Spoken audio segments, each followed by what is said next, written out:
Okay, first of all, like I said Sunday evening, and we're happy to get a home victory last Saturday. Getting ready for South Carolina. They're coming off a very impressive road win in our league.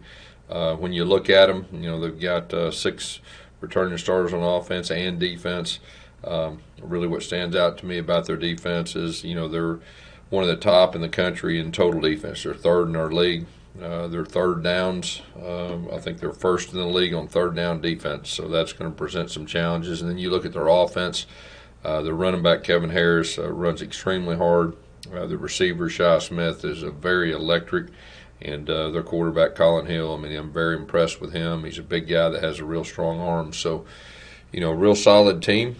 We talked about our message has been let's get a little bit better each week, and so that'll be what's on our mind. But we're looking forward to going on the road. I don't think we've been to South Carolina, I think, since 2011. So traditionally a tough place to play, so our guys are going to have to be ready. Questions? First question is from Brian Matthews. Yes, Coach, good morning, and thank you for speaking to us. Just wanted to ask you about your secondary, both safeties and Pritchett and Roger played all 77 snaps against Arkansas. You think that contributed to Arkansas having so much success throwing the ball there at the end of the first half and the second? And if so, how much do you think possibly getting Jalen Simpson back will help that? Yeah, getting Simpson back, which I expect him to practice today, so we'll see. Jordan Peters got knocked out of the game early too, so that was an issue. But we'll see. It's if we have our guys healthy, we do feel like we have quality depth. We've got to disrupt the quarterback more, and that'll help them with that too. But hopefully we'll get our guys back healthy this week. And just a quick follow-up, the chances of getting Domio back also this week. Yeah, we expect him to be out there at practice today too. So, as a matter of fact, I expect all of our guys to be out there back at practice, other than KJ Britt. So now we'll see what that means. As far as how they progress during the week, but it'll be good just to have them back on the practice field. Thank you. Next is Jordan Hill. Gus, you mentioned South Carolina's third down defense. What stands out to you about how they play on third down, and how big of a test is that going to be for you guys, especially given you talk so much about improving on third down? Yeah, there's no doubt. Well, they're very aggressive up front. They put pressure on the quarterbacks. They disrupt quarterbacks and make them uncomfortable. They do a good job with their coverage. They don't give you any easy throws. You've got to earn it. And it's impressive to watch. Next is Mark Murphy. Yeah, talk about South Carolina's physicality. I know their head coach believes in playing that way. Have you seen that from this team? Yeah, I mean, like I said, you look at their defense, and they're 18th in the country. They're third in the league, and like I said, what stands out to me is their third down defense. They actually they get after the quarterback extremely well, and they play tight coverage, and like I said, don't give you any easy ones. How much does it help, if any, that they have like 3 or 4 coaches that are really familiar with Auburn, like Bobby Bentley and yeah, that's been a while. I think what was that 2015, so it's been a while. So we'll see. Thanks. Next is Tom Green. Hey, Gus, you mentioned on Sunday that you guys have been doing some padded practices even on Sunday to try to develop a little more depth along the defensive line. Who are some of the guys you think could really step up and provide a little bit more to that rotation? Yeah, well, it's for all the above, not just defensive line, but it's for the offensive line and even quarterbacks, defensive backs, all that. But, just trying to get those younger guys, all of them, up front, and then our 2 junior college players, and our 2 junior college players on the offensive line too. To get them more reps, and we got a couple freshmen up front on the offensive line that, we feel like it just needs more reps too. So, just getting those guys developed for depth. We still got 7 SEC games. We've been very fortunate with COVID so far. So really, the plan has just that's been part of the process.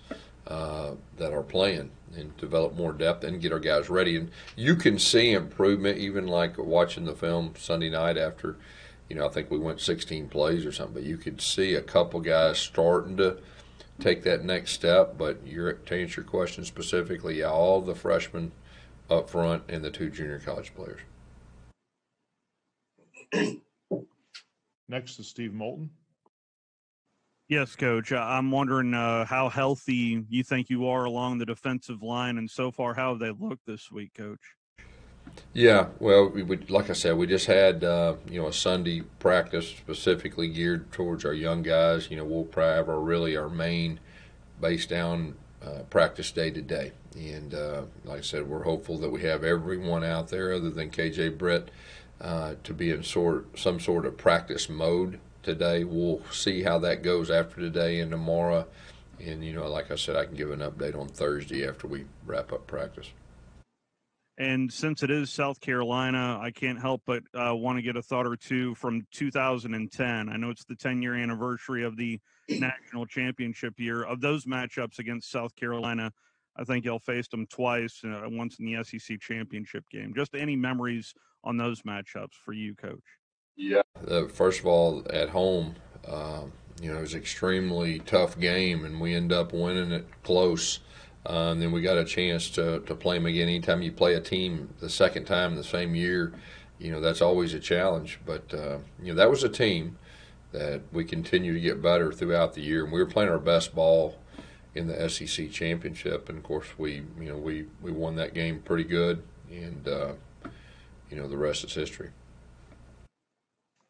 Next is Philip Marshall.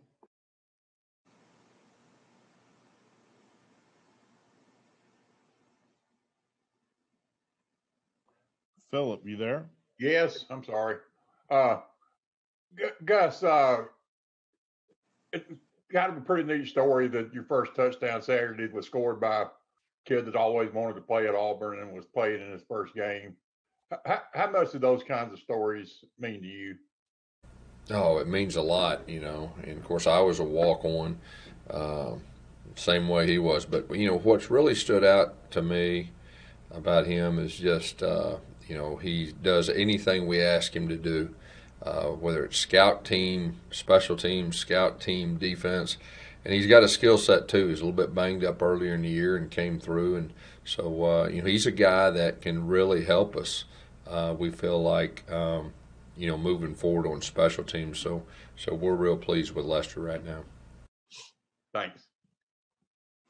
Next is Nathan King. Hey, Gus. Question about Colby Wooden. Some of the guys after the game were saying that they feel like he's really toughened up mentally. Obviously, he gained back all that weight after he got sick, and then he became, moved to the defensive line on the inside. What did you kind of see out of him over the past year that impressed you in terms of toughness coming back from that? Yeah, well, first of all, it's very important to him. And, he's a high-character guy, and he's really worked extremely hard and starting to play Auburn-type football with the toughness and attitude and everything that goes with it. So, I think you'll see a guy that will continue to improve, throughout the season. Next is Josh Vitale. Yes, I think you guys have only 5 touchdowns on 10 red zone trips this season. What are the challenges in that area, and how do you go about improving? I didn't understand the first part of it. Can you repeat that? Yeah, you guys have only 5 touchdowns on 10 red zone trips. What are the challenges in that area, and how do you go about improving? Yeah, we'll continue. Like I said, Chad's learning a lot about his guys. He's got 3 games under his belt, and I think just like anything else, I think the offense will have an opportunity to improve each week, not just in red zone, but third down and first down and all that. So, that's the goal. And now we're finally, of course, you look last week, Austin Troxell got banged up in practice, wasn't able to play. Broderius didn't get a lot of reps. We weren't for sure if he was going to be able to play or not. So we had Counsell that, started at left guard one game, right guard another game. He started at right tackle. And so, I really believe that getting 5 guys, getting healthy up front, which I think this week will be healthier, and getting those 5 guys set, I think that helps everything, and not just red zone and all that. But, like I told you earlier, I mean, we didn't have the same 5 guys in fall camp, and now it's kind of been mix and match. But I think we're to a point now where we got a chance to be healthier, and I think you'll see, improvement. Next is Gianna Hahn. Hi Gus. How are the younger linebackers looking? And is the plan to still have Owen and Zacoby handle most of the snaps with maybe some help from Zion? Or as the younger linebackers kind of step up, is Zion going to go back in the defensive back position? Yeah, Zacoby, and Owen. I mean, those guys. I've said this. I mean, they're 2 of the best in our league, and they played really well the other night. We're working extremely hard to get those young guys ready. And last week was super for them. They got more reps, and so each week, I just getting more comfortable with our system, familiar with things. But we do feel like those guys are talented. You saw them play a whole lot of special teams last week. All those linebackers got a chance to help on special teams, and there's nothing like getting out there, even if it's not the defensive snaps. Getting those reps on special teams helps too. So you'll continue to see those guys develop, and I think you'll see them on the field more and more as the season goes on. Next is Jason Caldwell. Gus talked about, tight ends and their usage kind of in the passing game, but how important is it just to find a third option? I mean, Seth and Anthony have been really the guys that Bo has looked at, and, without Eli, but how important is it to have more guys, and what does that mean for an offense? Yeah, I think that's part of developing the offense and expanding it more. Keep in mind, we weren't able to go through spring. I just told you about the offensive line issues and personnel as far as trying to get the 5 guys. But I do know this, early on in the season, we really have worked hard to get the ball to Flash, and we felt like after looking at last season, he needed more touches. So I think that's a real positive. And you can see him, he's really starting to come on.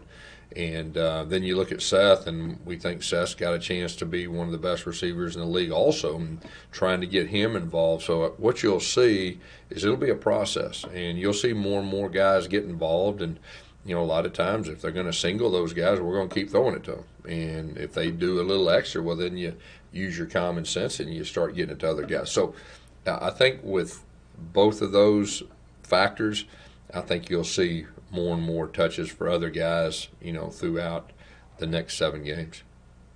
Thanks. Next is Justin Ferguson. Hey, Gus, you were mentioning how offensive line hoping to get all those guys healthier this week. Against Arkansas, y'all rotated a little bit, but there was that one line that played most of the game. How much does Troxell possibly coming back, or how much does that affect what we're planning to do? Because it seemed like y'all had a set one for most of the game on Saturday. Yeah. First of all, Trox is really coming on, and he was in a real good position before he got banged up, I think, on Wednesday. And so, Council hadn't played any reps at right tackle, and so from Wednesday late in practice and Thursday, that was his reps that he got. And then, of course, Broderius was able to go, and that really helped. And we moved, we played KJ and Tayshawn at guard, along with Council too. So, just that ability to have a week of practice where you got 5 guys in the best positions that they can be, and you start working on that continuity, that's so critical. Have a follow-up from Tom Green. Hey, Gus, I know we've talked about J.J. Pegues so far and just what he's been able to do in his role. But that hurdle that he had against Arkansas, have you ever seen a 300-pounder with that kind of grace and athleticism before? I haven't. Of course, I hadn't coached very many 300-pound skill guys either. But he's got a special skill set. We knew that when we recruited him. He's a very, very good basketball player too. And his high school team was split him out at wide receiver. They play him at wildcat. I mean, he's a very versatile guy, and I think you could see that his role expand throughout the season. Next is Brian Matthews. Yeah, Coach, you mentioned a couple of times in the last week about the need to put more pressure on the quarterback. If you guys don't necessarily have a Carl Lawson or Jeff Holland, right now, how do you go about doing that? Well, like I said, I think that's week to week. finding different ways to do that. And so you got to keep in mind we've got 3 weeks under our belt. What we have and what we need to work on and all that. So that'll be a big part of this week. Being able to try to at least disrupt the quarterback. And so we'll work extremely hard on that this week. As a follow-up, is there anybody on the team maybe we haven't seen a lot of or hasn't had a chance to play a lot that has that really good pass rush ability? I think more than anything, just developing some guys and getting them more opportunities. The same thing, up front, we've had, the COVID issues and some different injuries that have kind of pushed back some of the development that normally, would be more accelerated. So they've had some of the same issues as the offensive line. And so I really feel like that group each week will improve too. And you heard me say this the last 2 weeks. I mean, our goal is to get a little bit better each week. And, if we do that, we think we'll have a chance to be in the mix at the end. And, there's not going to be a whole lot of teams, I think, improve, especially under these unusual circumstances this year. Thank you. Next is Mark Murphy. With KJ out for a while, how important is Jacoby, and how good can he be after making his first start and playing a lot the past couple of years? Yeah, I mean, he's a big time linebacker. He's got a great nose for the ball. He can defeat blocks, and he's got great effort, and he can play sideline to sideline. And it's just a matter of him even getting more reps. I think the better he'll get. So, we're in great shape, I think, with him and Owen. And you'll see those guys continue to improve. But both of them, like I said, they got the helmet sticker on defense, and because they were all over the field and they made plays and defeated blocks, and it was good to watch. What type of kid is Jacoby for you guys to coach? He's a superhuman being. He's got a great heart, got a great spirit about him. He loves football. I mean, he is a football player with a capital F, and he. He loves the physicality. He's an Auburn football player, and he's tough. So he's a lot of fun to coach. Thanks. Next is Justin Ferguson. Hey, Gus, what has impressed you the most about how quickly Tank has been able to, make such an impact? I think I saw a stat where he's already broken the second most tackles in college football this year. Yeah. What's impressed me is just his physicality and determination. He's still learning the plays. I mean, he is still learning the schemes and the steps and everything that goes with it. And but one thing he's doing is he's bringing the wood, and he's running angry with great physicality and with great effort. He's really doing a good job in kick returns too. And we're throwing him in the fire. I mean, he's a true freshman, and didn't get to go through spring, and we had Worm banged up, a DJ banged up, so he had an opportunity, and he sees that opportunity, and I really think you'll see him after the game slows down a little bit, and he actually can read things and slow himself down. I think sky's the limit. Tom Green's next. Just going off that, what is it about Tank that's just for a freshman to be able to come on and have that kind of success so early? I think he had the best rushing performance by a freshman since Michael Dyer. Teammates were saying he was running like Cadillac. I think it's his approach. He loves the game of football. He loves playing football. He's got confidence. He's got a great positive spirit about him, and he has that edge. And you see him running it, and like I said, he's got the potential to really, keep going, and that's what's exciting for me. Got 2 more. First is from Steve Moulton. Yes, Coach. I was hoping I could get a thought or two from you about Colin Hill and really the offensive scheme that you've seen out of Mike Bobo there at South Carolina, Coach. Yeah, of course, Mike was at Georgia, a long time. We faced him, and he's a really good, sound football coach. Of course, he goes to Colorado State, and I really feel like they even expanded some things than what he did at Georgia, and so now he's kind of got a combination of both, but they're sound. He uses formations, and I think he does a good job scheming up the run game, which I've said before, in this league, you got to be able to run it and throw it. And so then you look at his grad transfer quarterback, you can tell he's been with him. You can tell he's comfortable. And like I said, he looks like a big guy that's got a big arm. So kind of knows what to expect. And I think that's especially in a year like this, an experienced quarterback that's been with his coach before. I think those teams have an advantage over some. Our last question is from Jason Caldwell. Gus, and really pretty much the whole fourth quarter at Georgia, and even against Arkansas, some Capers, Kobe Hudson, Javarius Johnson, all those guys got a lot of reps. How valuable is that moving forward for those young wide receivers, just to kind of get a feel for the speed of the game? Yeah, the more reps that those guys get, the better they're going to be. We think they're very talented, and I think those guys have done some good things so far. They've practiced extremely well. I think that's a hungry group that really the moment's not going to be too big when they start playing more, which is just a matter of time. And I think their development is going really well right now.